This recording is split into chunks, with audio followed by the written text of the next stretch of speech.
بہن نے فرمایا کہ غسل کا طریقہ مجھ سے آپ کیا ہے وہ بتا دیں، اور کیا عورت بغیر بال کھولے نچلے دھڑ سے ہی غسل کر سکتی ہے یا نہیں؟ دیکھیں، غسل کا آسان سا طریقہ یہ ہے کہ واش روم جانے سے پہلے آپ بسم اللہ الرحمن الرحیم پڑھیں اور دل میں پاک ہونے کی نیت حاضر کر لیں۔ زبان سے کہنا ضروری نہیں ہوتا، اور پاک ہونے کے لیے کلمہ پڑھنا کوئی ضروری نہیں ہے، اصل تو ہے غسل کے فرائض پورے کرنا۔ پھر آپ الٹا قدم رکھ کر باتھ روم میں داخل ہوں، اب اندر کوئی کلام نہیں کریں گے۔ اس کے بعد جب لباس وغیرہ اتار لیں، اس کے بعد سب سے پہلے دونوں ہاتھ پہنچوں تک دھوئیں، نمبر 1۔ نمبر 2، پھر اگر جسم پہ کوئی گندگی وغیرہ لگی ہو تو اس کو صاف کیجئے۔ پھر تیسرا، نماز کی طرح کا وضو کریں۔ اس کے بعد چوتھا، پورے جسم پر تیل کی طرح پانی کو مل لیں، خصوصاً جب سردیوں میں آپ نہا رہے ہوں، اور خصوصاً جب شاور وغیرہ سے نہ نہا رہے ہوں، بالٹی وغیرہ سے، تو زیادہ ضروری ہے کہ ایسا کر لیں۔ اور یہ غسل جنابت کی میں آپ کو خاص بات یہ عرض کر رہا ہوں، احتیاط، ورنہ عام غسل میں تو نہ بھی کریں چلے، مسئلہ نہیں ہے، تیل کی طرح پانی کو مل لیں۔ اس کے بعد پھر اپنے سیدھے کندھے پر نیچے دھڑ پر 3 مرتبہ پانی ڈالیں، پھر الٹے کندھے پر، پھر سر پر 3 مرتبہ پانی ڈال کر پورے بدن کو دھو لیں، اور آخر میں دھوتے ہوئے ملتے بھی جائیں، یہ بھی سنت کریمہ ہے، اور آخر میں پھر کسی تولیہ وغیرہ سے جسم کو صاف کر لینا بھی مستحب ہے۔ سرکار سے دونوں چیزیں ثابت ہیں، کبھی آپ نے تولیہ کو منع کر دیا اور ایسے ہی گیلے بدن پہ کپڑے پہن کے تشریف لے گئے، لیکن وہاں عرب کی گرمی تھی تو یقینی سی بات ہے وہ 2 منٹ میں وہ پانی اڑ گیا۔ تو ٹھنڈے علاقوں میں اور عام علاقوں کے اندر ایسا نہ کیا جائے، بلکہ نبی کریم سے جسم مبارکہ صاف کرنا بھی ثابت ہے، تو اس سنت پر پھر عمل کریں۔ یہ غسل کمپلیٹ ہو گیا۔ اگر غسل جنابت ہے تو اس میں خاص طور پر مطلب کلی کا اہتمام، ناک میں پانی چڑھانا، جو اگرچہ وضو میں دونوں فرض پورے ہو جائیں گے، اور پورے بدن پہ اچھی طرح پانی کا بہانا، خاص طور پہ بہنیں بال گھنے ہوتے ہیں، بالوں کی ایک ایک جڑ میں پہنچنا چاہیے، کانوں کے اندر، یعنی سوراخ میں نہیں لیکن کان کے سوراخ کے باہر جتنا ظاہری حصہ ہے اس کو اچھی طرح دھونا۔ پھر اور جسم کے اندر ایسے مقامات کہ آپ کو اگر یہ گمان ہو کہ جب تک اچھی طرح اس میں پانی نہیں ڈالا جائے گا پانی پہنچے گا نہیں، یا صرف مسح ہو جائے گا، تو اب وہ آپ خود اندازہ کر لیں، ان تمام مقامات پر اچھی طریقے سے پانی پہنچانا ہوگا۔ اب جو آپ نے بال کھولنے کا کہا، دیکھیں نبی کریم صلی اللہ علیہ وسلم نے ایک خاتون کو جس کی بالوں میں مینڈیاں بنی ہوئی تھیں، یعنی 3 4 بنا کے بہت ساری مینڈیاں، ان کو کھولنا بڑا آزمائش تھا، تو سرکار نے ان کو اجازت دی کہ آپ اسی پر پانی بہا لیں، بس سر کے یعنی بالوں کی جڑ تک پانی پہنچ جائے اور سر تک، باقی بالوں پر پانی بہا لیں، کھولیں نہیں۔ لیکن جو عام چٹیا ہوتی ہے اس کو کھولنا ہوگا، اور سر دھوئیں نہ دھوئیں اس پر میں تھوڑا سا کلام کرتا ہوں۔ پہلے ایک کالر میرے ساتھ ہیں۔ السلام علیکم۔ تو آپ کی خدمت میں گزارش کر رہے تھے کہ یاد رکھیں خواتین کو سر دھونا فرض ہے۔ یہ غلط کسی نے مسئلہ نکال دیا ہے کہ جی بہنیں سر چھوڑ دیں، نیچے دھڑ سے نہا لیں، غسل ہو جائے گا۔ ایک بال برابر جگہ بھی سوکھی رہ گئی تو غسل نہیں ہوگا اور جہنم میں جانا پڑے گا۔ میرے آقا صلی اللہ علیہ وسلم نے حضرت علی کرم اللہ وجہہ الکریم کو جب یہ حدیث بیان کی کہ علی، ہر بال کے نیچے جنابت ہے، اگر ایک بال بھی نہ دھلا تو جہنم میں ایسا ایسا کیا جائے گا۔ تو حضرت علی رضی اللہ تعالیٰ عنہ کہتے ہیں اس کے بعد میں نے اپنے سر سے دشمنی کر لی، یعنی آپ پھر سر منڈایا کرتے تھے کہ اس خوف کی وجہ سے کہ کوئی ایک بال سوکھا نہ رہ جائے۔ ہاں، اگر کوئی بہن ایسے علاقے میں ہیں جہاں پر بہت ہی سخت سردی ہے، گرم پانی یوز کریں، اس کے بعد بھی فوراً ایک دم بال ٹھنڈے ہو جاتے ہیں اور شدید قسم کا نزلہ، سر کی جکڑن ہو سکتی ہے، چاہے سر کتنے ڈھک لیں تب بھی ان کے ساتھ ایسا معاملہ ہوتا ہے، وہ ہیٹر چلنے کے باوجود بھی اس کا شکار ہو جاتی ہیں۔ اگر اس قسم کی پرابلم ہے تو یہ ایک مجبوری کی صورت ہے، پھر نیچے سے نہا لیں اور اوپر سر کا اور بالوں وغیرہ کا مسح کر لیں جب تک یہ کیفیات رہیں۔ یا بعض ایسے ہوتے ہیں جو مطلب ہیٹر افورڈ نہیں کر سکتے ہیں، ایسے بھی ہوتے ہیں بعض گھر تو وہ ٹھنڈا بہت زیادہ ہوتا ہے گھر، اس میں پھر یہ صورتحال ہے کہ اگر بال آپ گیلے کر کے رکھیں گی تو بہت زیادہ بیماری کا اندیشہ ہے، وہاں پر بھی اس کی اجازت ہوگی کہ جب تک یہ کیفیات باقی رہیں آپ سر کا مسح کر لیں اور چہرے کا بھی، اور نیچے پورا دھڑ اچھی طریقے سے دھو لیجئے۔ قرآن پاک کے کچھ آداب میں آپ کی خدمت میں عرض کرتا ہوں۔ اس میں قرآن پاک دیکھنا، چھونا، پڑھنا، سننا، سنانا، لکھنا، یہ تمام چیزیں انشاءاللہ بیان کی جائیں گی اور ان کے مختصر آداب عرض کیے جائیں گے۔ بحیثیت مسلمان کے ہمیں ان تمام امور کے بارے میں بھی معلوم ہونا چاہیے تاکہ جب ہم قرآن عظیم پڑھیں تو اس کے صحیح مطلب برکات اور اس کے صحیح فیوزات ہمیں حاصل ہوں۔ نمبر 1، دیکھنا۔ قرآن عظیم کو دیکھنا عبادت ہے۔ اگر کوئی قرآن عظیم سامنے رکھ کر فقط اس کو دیکھتا بھی رہے تو اس کو ثواب حاصل ہوگا، نماز میں فقط حافظے پر اعتماد کرنا ہوگا، اگر دیکھ کے پڑھیں گے تو فقہ حنفی کی روح سے نماز فاسد ہوگی۔ ہاں دیگر فقہا کہ ہاں مطلب امام شافعی رحمۃ اللہ علیہ، امام احمد بن حنبل کے ہاں اس کی گنجائش نکل سکتی ہے، فقہ حنفی میں نہیں ہے۔ دوسرا ہے چھونے کا مسئلہ، اللہ تبارک و تعالی نے ارشاد فرمایا لا یمسہ الا المطہرون، کہ اسے نہ چھوئیں مگر پاک لوگ۔ تو یاد رکھیں کہ قرآن عظیم کو بے وضو چھونا یا حالت جنابت میں یا حیض و نفاس میں چھونا یہ سب ممنوع ہوتا ہے، حرام ہوتا ہے۔ قرآن عظیم اگر جزدان میں لپٹا ہوا نہیں ہے تو پھر اس کو بے وضو چھونا حرام ہے، اگر یہ جزدان میں لپٹا ہوا ہے تو پھر ہم اس کو بلا وضو بھی پکڑ سکتے ہیں، حالت جنابت پہ بھی پکڑ سکتے ہیں۔ لیکن یاد رکھیں کہ قرآن عظیم کو اگر اس حالت میں ہم چھونا چاہیں، مطلب بے وضو حالت میں یا جب ہم پر غسل وغیرہ واجب ہو اس حالت میں، تو کسی ایسی چیز سے نہیں پکڑ سکتے جو قرآن کا لباس باقاعدہ بن چکا ہو یا ہمارا لباس ہو۔ ایک تو دیکھیں ہوتا ہے قرآن کا جزدان، یہ آرام سے جدا ہو جاتا ہے، اور ایک ہوتا ہے قرآن پر کپڑے کی جلد چڑھا دی جاتی ہے جو اس کے ساتھ فکس ہو جاتی ہے،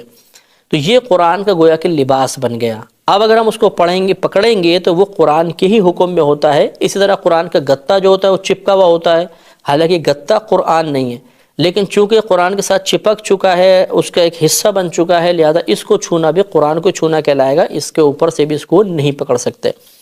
اسی طرح جو ہم نے لباس پہنا ہوا ہے اس کے ذریعے بھی قرآن کو پکڑنا منع ہوتا ہے، لہٰذا اپنے کرتے کے دامن سے پکڑ لیا، یا کوئی بہن نے دوپٹہ اوڑھا ہوا ہے اس دوپٹے سے پکڑ لیا تو یہ ممنوع ہوگا۔ ہاں اگر کوئی لباس نہ ہو تو پھر ہم پکڑ سکتے ہیں، مثال کے طور پر رومال جیسا ہے، یہ ہمارا باقاعدہ لباس نہیں ہے، تو پاک رومال سے اگر ہم قرآن عظیم کو اس طرح پکڑ لیں تو اس کی گنجائش نکل سکتی ہے۔ بعض بہنیں معلمہ ہوتی ہیں تو ان کے لیے بڑی دقت ہو جاتی ہے کہ ان مخصوص ایام میں قرآن عظیم کو چھونے میں دقت ہوتی ہے، تو یہ کیا بعض اوقات سنا ہے کہ یہ مطلب دستانے پہن کر اور قرآن عظیم کو پکڑ لیتی ہیں۔ یاد رکھیے کہ دستانہ بھی چونکہ ایک ہمارا لباس بن جاتا ہے، اور لباس پہنے ہوئے لباس سے قرآن عظیم کو چھونا ممنوع ہوتا ہے، لہٰذا اس طرح قرآن عظیم کو نہیں پکڑ سکتے۔ ایسی بہنیں اگر مطلب پکڑنا ہی چاہیں تو وہی رومال کا کوئی طریقہ اختیار کریں، یا ایسا کوئی دوپٹہ استعمال کر لیں جس کو اوڑھا ہوا نہ ہو، ویسے اس کو پکڑ کے اپنے ہاتھ پہ رکھیں اور پھر قرآن عظیم کو اس کے اوپر رکھ لیں تو اس کی گنجائش نکل سکتی ہے۔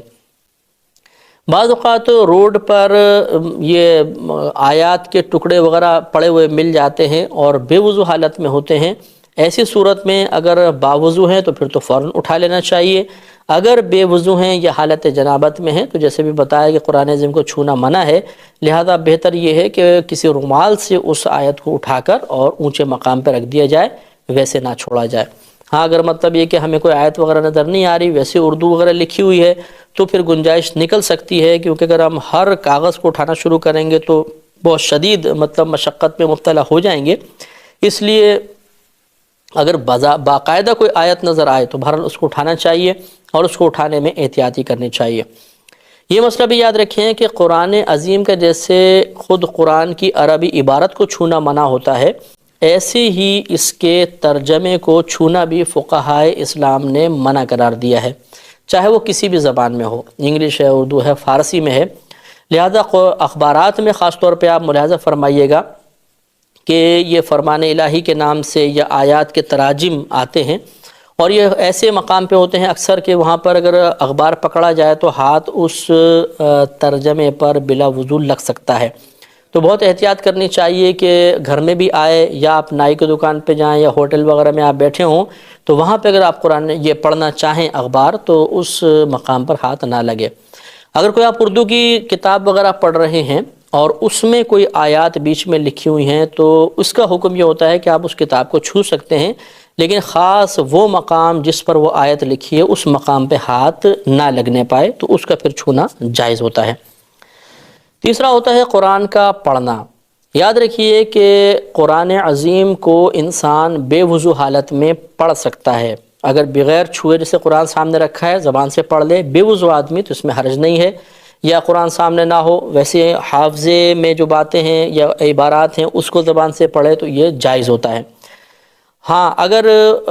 حالت جنابت میں ہیں تو حالت جنابت میں قرآن عظیم کو قرآن کی نیت سے پڑھنا گناہ ہوتا ہے، نہیں پڑھ سکتے ہیں۔ ہاں یہ یاد رکھیے کہ اگر کوئی بہن حیض و نفاس میں ہے یا کوئی حالت جنابت میں ہے مرد یا عورت، اور وہ قرآن عظیم کو قرآن کی نیت سے نہیں پڑھتے ہیں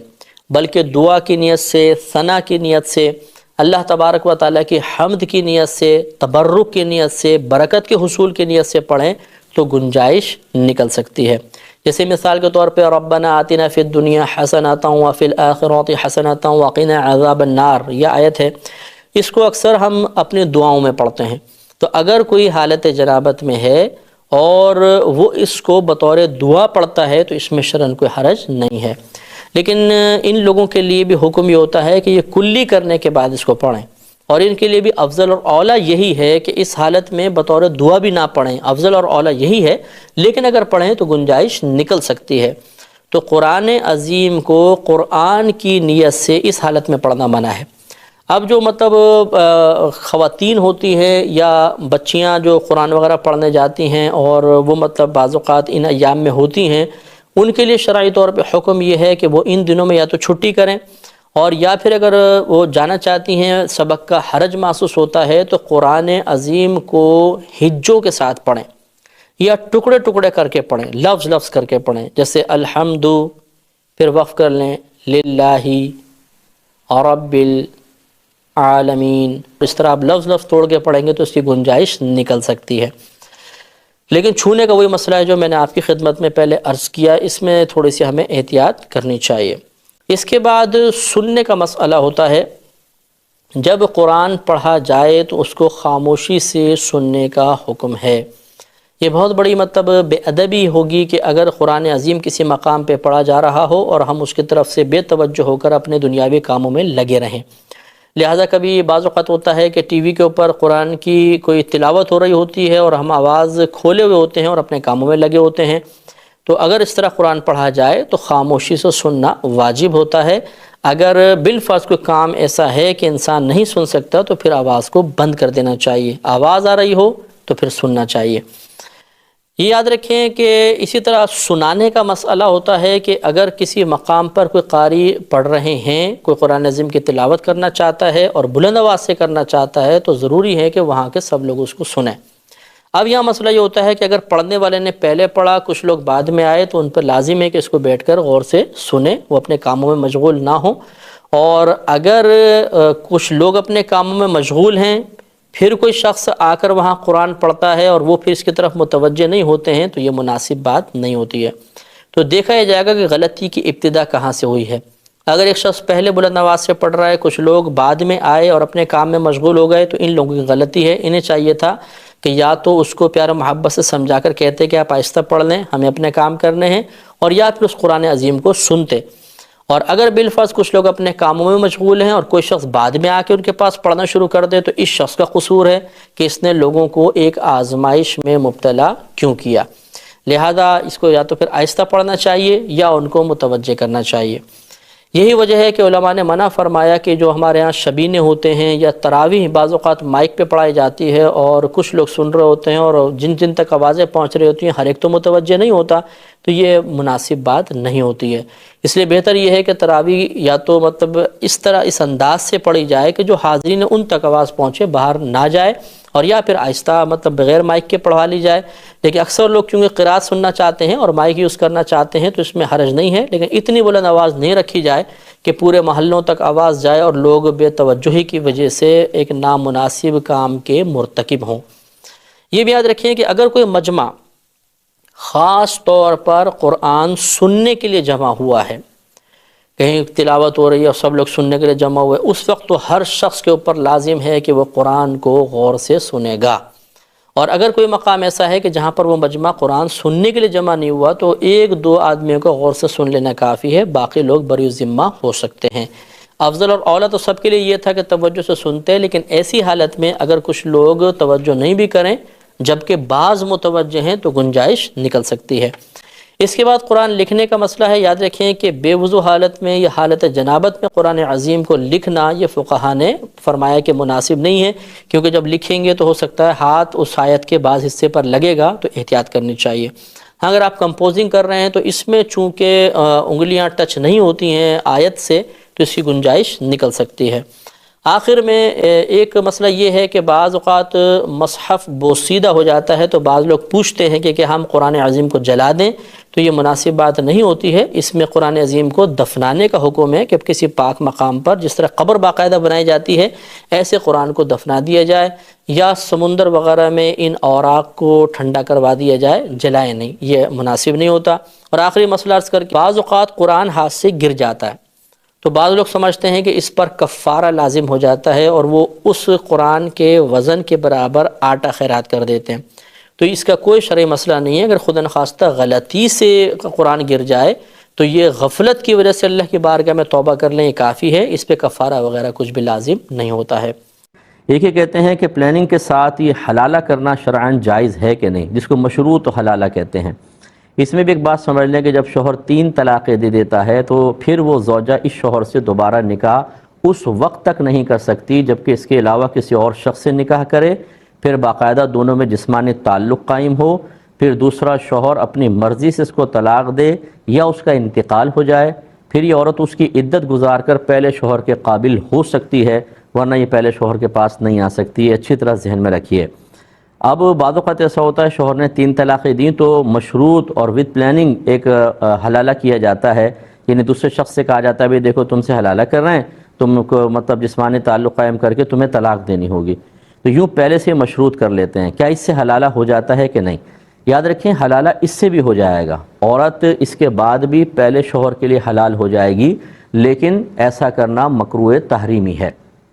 کیونکہ نبی کریم صلی اللہ علیہ وسلم نے محلل اور محلل لہو پر لعنت فرمائی، حلالہ کرنے والے اور جس کے لیے حلالہ کیا جائے۔ تو اس کی تعویل یہی ہے کہ یا تو وتھ پلاننگ ایسا کیا جائے اور یا پھر اجرت لے کے کیا جائے کہ مجھے اتنے پیسے دو، ٹھیک ہے میں حلالہ کر دیتا ہوں۔ اس حدیث کے تحت یہ دونوں آئے گا، اسی لیے نبی کریم صلی اللہ علیہ وسلم نے اس طرح مشروط حلالہ کرنے کے باوجود اس شخص کے لیے فرمایا محلل، حلالہ کرنے والا، یعنی حلالہ کرنے والا پھر بھی وہ ہو جائے گا لیکن گناہگار ہوگا۔ تو اب سوال یہ پیدا ہوتا ہے کہ اگر پہلے سے یہ طے نہ کیا جائے تو دوسرا شوہر کیوں طلاق دے گا؟